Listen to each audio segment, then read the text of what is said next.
বিজেপির পক্ষ থেকে ও এলাকার সমাজসেবী শিবশঙ্কর চৌধুরীর উদ্যোগে গ্রামের প্রায় 150 জন মহিলার হাতে নতুন বস্ত্র তুলে দিলেন সমাজসেবী তথা বিজেপি কর্মী শিবশঙ্কর চৌধুরী ও বিধায়ক লক্ষণচন্দ্র ঘড়ুই। শুক্রবার কোটা অঞ্চলের কোটা হাটতলায় বস্ত্র বিতরণের কর্মসূচি অনুষ্ঠিত হয়। এই দিনের অনুষ্ঠানে উপস্থিত ছিলেন বোলপুর সাংগঠনিক জেলার বিজেপির সভাপতি শ্যামা প্রধান মণ্ডল, দুর্গাপুর পশ্চিমের বিজেপি বিধায়ক লক্ষণচন্দ্র ঘড়ুই, বোলপুর সাংগঠনিক জেলার সম্পাদক কৃষণ দয়াল কর্মকার, স্থানীয় মণ্ডল সভাপতি দেবব্রত মণ্ডল ও ওই এলাকার অন্যান্য কর্মীরাও। পুজোর মুখে নতুন বস্ত্র পেয়ে গ্রামের দুস্থ মহিলারা স্বভাবতই খুশি।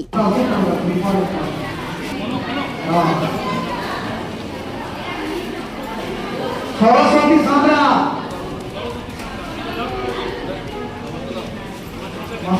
সরস্বতী সাঁতরা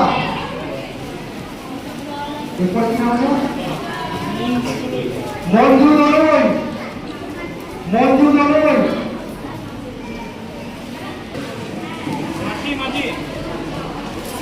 রাখিমর বাংলা মেয়েরা কেন এগারোটা বাচ্চা কেন বাচ্চা নয়?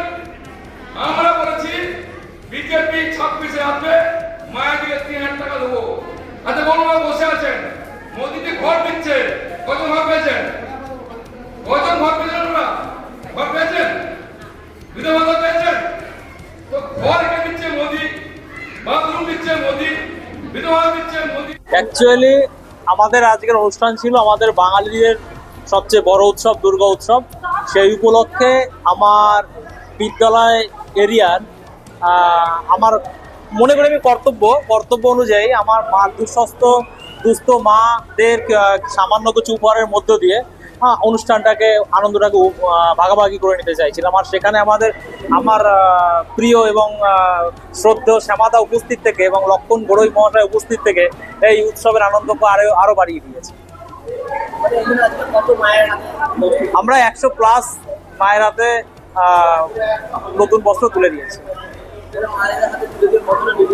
দেখুন, আমার ব্যক্তিগত মত, আমি তুলে দেওয়ার কেউ নেই, আমি জাস্ট মাধ্যম। এখানে আমাকে ঈশ্বর সামর্থ্য দিয়েছে বলে আমি মায়েদের কাছে সামান্য কিছু বস্ত্র তুলে দিয়েছি, উপহার তুলে দিয়েছি, কারণ এইটা আমার কর্মভূমি। বুধবুদ থেকে অনুরাধা সেনগুপ্তের রিপোর্ট, খাঁটি খবর।